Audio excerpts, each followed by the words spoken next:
Today's episode of the Grit Files is brought to you by Executive Endurance Coaching, LLC, because grit isn't just something you admire, it's something you train. Executive Endurance Coaching works with high-performing leaders, athletes, and professionals who look successful on paper but feel stretched thin, stuck, or at a crossroads behind the scenes. This isn't about quick fixes or motivation. It's about building the mental endurance, clarity, and resilience required to move through hard seasons and come out stronger. Just like endurance sport, leadership and life demand consistency, self-trust, and the willingness to stay in the race when things get uncomfortable. Executive Endurance Coaching helps clients remember who they are, redefine success on their own terms, and keep moving forward, mile by mile. To learn more, connect with Executive Endurance Coaching on LinkedIn and Instagram, where they share tools, insights, and real conversations about grit, leadership, and sustainable performance. The Grit Files is produced by Red Dog Agency and hosted by Laura Reynolds. Hi, everyone. Welcome to the Grit Files. I'm Laura Reynolds. We're so happy you're here. Want to talk to you a little bit about what you can expect from the Grit Files, where it was born, how this came to be. Grit Files is really not just about stories of success. It's not about pushing harder. It's about what happens in the moments of the in-between, because we all love to talk about the finish line, and we love the finish line. That's great. But what doesn't make the headlines, what often happens behind the scenes, is the struggle, the becoming, the in the middle piece where you may have doubted the very reason why you started this thing.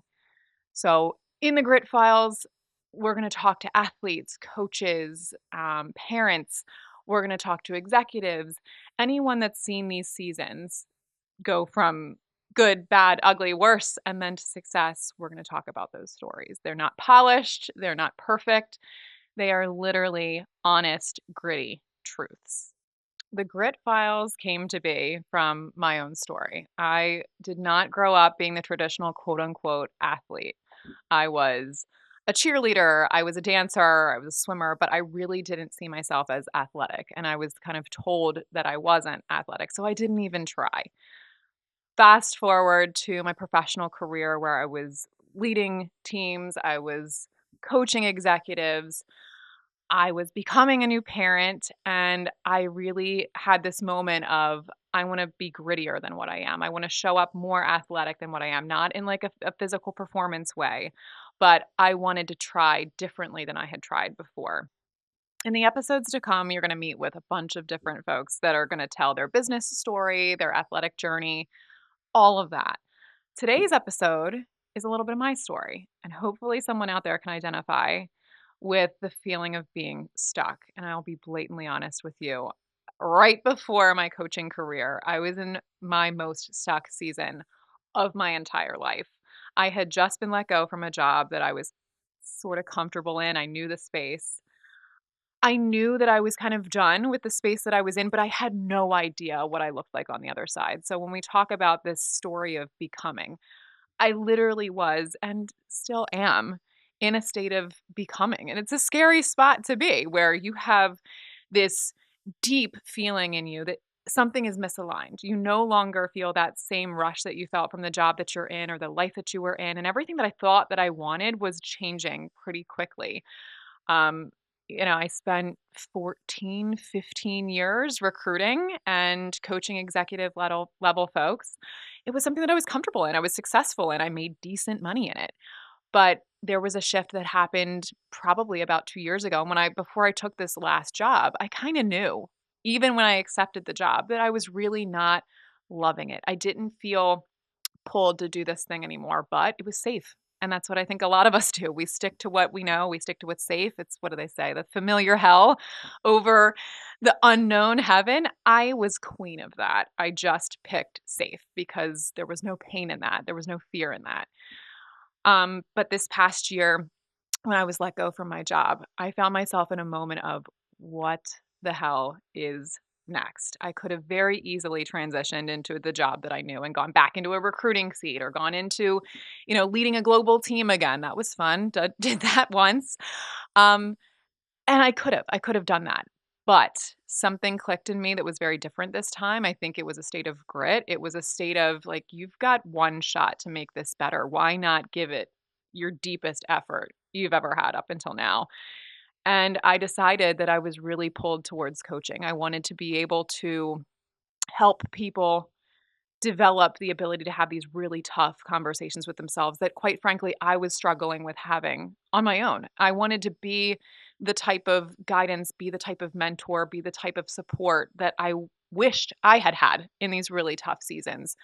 So I made the leap and decided that I was going to start my own LLC. Had never done it before, never started my own business, never was an actual coach up until now.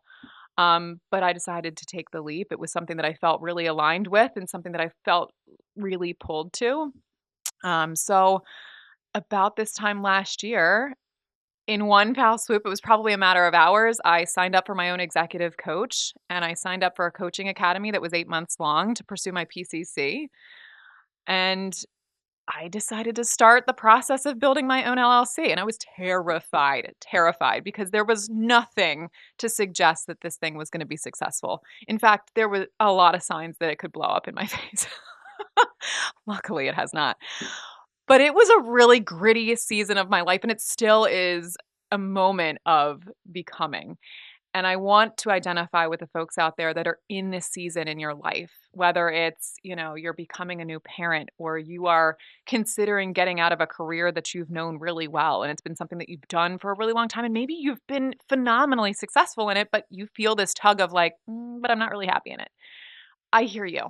This is the spot where those stories come alive. This is where we share those moments of, hey, maybe I don't want the life that everybody else wanted for me. Maybe I don't want the life that I thought I wanted for myself. And that's okay. I should probably add that while I decided to build my LLC, and as it typically happens, it's like a domino effect. Everything kind of is thrown at you at once. I'm sure there are a lot of people out there that can identify where you're like, geez, what else can I take? That happened at the same time that I was building my business. It happened to be that one of my closest family members and closest friends happened to be going through an addiction journey, that I was really kind of helping him through. I didn't know that he was gonna survive it. I didn't know that this was gonna be somebody that he would be on the other side with me. And it was a really, really difficult season because I had to see him in a different version of himself that I had to imagine what the fixed version of him would look like, and it was really, really hard to see at that time. I had to imagine what was possible if we could get through this part of his life, this part of him becoming something different, and not only was I questioning who I was becoming, but I had to help him to figure out who he was capable of becoming at that time. Um, Throw in the fact that I'm a mom of a 7-year-old and I had my own parenting journey that I had to figure out where I wasn't a stay-at-home mom and there's, thoughts about, oh, well, you can stay home with her. That's why go back to work? You don't have to go back to work. Why don't you stay home? I didn't want to stay home, and that was okay. But it took a long time for me to realize that both can be true. I can be a mom and still be working full time. That was a journey that took a long time to figure out, and I was getting a lot of different opinions about that from my parents included, which I'm sure everyone can identify the opinions and the feelings that come from parents who disagree with your decisions. Um, and that was a big thing for me too, is how do I show up, fully as a mom and be supportive of my daughter and also supportive of this family member who deeply needs my help, to get through to the other side of this thing and build a business that I'm not sure is going to be successful. And it needed to be successful.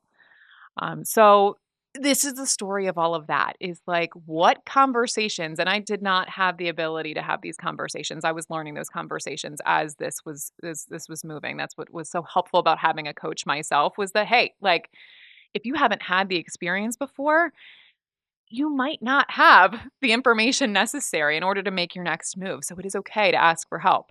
This podcast is about that too, like how to know when to ask for help and when to really lean into it. And I leaned into it because I did not have all the answers. I did not have the ability to see the other side. So it was really helpful to have somebody kind of walking that line with me to be able to show me what it could be like if I had better, grittier conversations with myself. So something that I didn't expect was going to happen during this deeply emotional and trying time in my life was that as I was learning how to have these conversations with myself, I was becoming more athletic. And I don't just mean in the physical sense, but I had taken up this endurance running, endurance training. And really, it was kind of multi-pronged, the reason why I did that. One was that I wanted to prove it to everybody else that had ever told me that I was unathletic, that I could be athletic, but really I wanted to prove it to myself. I wanted to prove it to my daughter. Um, so I signed up for these endurance efforts at the same time of building a business, helping, one of my family members to get through this journey that they were going through, raising a daughter. Um, and I realized that what I was learning from an endurance standpoint, based off from the running community that I was in and the triathlon community that I was in, was that there was so much that overlapped in the conversations that you have to get through a physical endurance effort that you need in an actual life effort. So, as I was becoming physically stronger, I realized that it wasn't that I kept coming back to, that I kept wanting to run for. It was that my brain was getting stronger. I was getting more capable of having really tough conversations with myself in moments of failure, and that was the part that I was addicted to. I was finally able to prove to myself, now you're an athlete because you want to quit this thing, and somehow you told yourself that you're going to get to the other side. And it wasn't, of course, when you cross the finish line and you podium, that's like proof of a physical effort. But for me, I felt so deeply athletic because of my ability to have really, really tough conversations to be able to convince myself to stay in a hard effort when everything in me wanted to quit. I did not want to have to go to and from this treatment facility that was in Virginia multiple times a week. I did not necessarily have the ability or the capacity to show up with a smile on my face to my daughter every day when I was enduring this really hard effort of helping a loved one and building a business that I didn't know was going to survive. There were days where I didn't have any clue what the next move was to build this business and I wanted to quit, but I had noticed that the conversations that I was having with myself were getting stronger and I had deeper endurance to be willing to stay through those hard efforts. And that was what I was most proud of. That's when I was like, you're an athlete now. So before I started training for any of my races, what I had a tendency to do, and I think a lot of people have a tendency to do, is when I was met with a hard thing, I immediately imagined tackling that full thing. I'd stand at the bottom of the mountain and be like, oh my God, there's no way that I could tackle that mountain. There's just no way. And I would overwhelm myself with all of the, negative what if stories. Oh my God, what if it's really hard? What if it's really painful? What if it's really frustrating? And I would get overcome with those questions so much so that I would go into it like a state of paralysis where I wasn't able to move at all. And what I was noticing as I was training was this aid station mentality. I started looking at things of like, you don't necessarily need to overwhelm yourself by looking at how am I going to get to the finish line. For me, just showing up every day in that chapter of my life, I needed to just figure out how to get to the next aid station. How do I get to mile 3 aid station? Okay, we're at mile 3 aid station. We're going to refuel. We're going to get some water. We're going to take a couple deep breaths. Now we're going to figure out how to get to mile 6. And I started realizing that if I could break it down into those chunks and tell myself, like, one foot in front of the other, girl, aid station to aid station, then all of a sudden those efforts seemed a little more manageable, a little more digestible. And not only was I doing that in a race setting, but I was learning how to do it in my life. I was like, oh, okay, you don't need to tackle the whole mountain. You just need to get to the next aid. This really works in life and in racing. Um, and I learned that the most during my first ultra marathon. I'll never forget, someone told me in the beginning of that effort, I forget who it was at the time, but it was like a switch that went off where I was so overwhelmed. I think I was even crying before the start of the race. I was like, "Oh my God, 32 miles. How am I going to do 32 miles?" And they're like, "You don't do 32 miles. No one ever goes into a race like this and does 32 miles. They do 3, and then they do 6, and then they do 9." And for whatever reason, just hearing that, just knowing like you just need to worry about the next thing. That's it. You don't need to worry about the next 12 things, just the next thing. That immediately calmed my brain. And I went into that first ultra marathon that I ever ran in, and that was the mentality that I told myself to have. I was like, "All right, let's get to the first aid station and we're going to assess what's going on and then we'll figure it out to the next one." And every aid station I felt progressively stronger. It was the weirdest thing, but the miles were ticking off. I felt physically stronger. I felt mentally stronger. And it was because I kept telling myself a couple things. Stay in it. You're not quitting. You're not going back and saying that you trained for this long to quit. We're not doing that. Number two, we just have to worry about putting one foot in front of the next. That's it. Have your brain tell you it's one foot in front of the next, and it'll figure out how to get your feet to move. And it was aid to aid. I stopped looking at the finish and started figuring out what is happening between these little mini miles that is going to get you to the finish. So for each episode, you're going to notice a quote behind me, and that's going to be the theme of the episode, but also it's going to be building to the theme of the entire series. Today, it's just because you're in a season that's hard doesn't make you weak. It means that you're in the middle of becoming. All of us are becoming a different version of ourselves than we were the day before. And some of us have a vision of what that looks like. Some of us have no idea, and we're scared shitless because we know that we are done with the season we're in, but we have no idea what the next season looks like, and that is okay. And we are going to bring on some guests that are going to reassure you of that. We have guests that have become something crazy. We've had guests that have lost something. We have guests that have, started new businesses and then they've failed and then they've gotten back up and they rebuilt them. We can't wait for you to tune in to these stories of grit. And hopefully you can identify with a space or a chapter in your life that really resonates with one of our guests here. That's the whole point, is that any one of these guests has a different phase in their life that they're in. And hopefully somebody can identify with one of those, and you'll have proof of the fact that there's another side to this. You are not weak because you need a moment of rest or because it's hard. You are in the middle of becoming what is likely going to be your best version of you. Tune in anywhere where you get your podcasts. And if you want to follow along, we have an Instagram at The Grit Files. You can also follow my story on LinkedIn and Instagram as well. My Instagram handle is executive_endurance_coaching. If you feel inspired by any of the stories shared or you have your own story to share, please reach out to us at thegritfiles@gmail.com, and we'd love to chat with you. With purpose and grit, I'm Laura Reynolds, and you've just tuned into The Grit Files.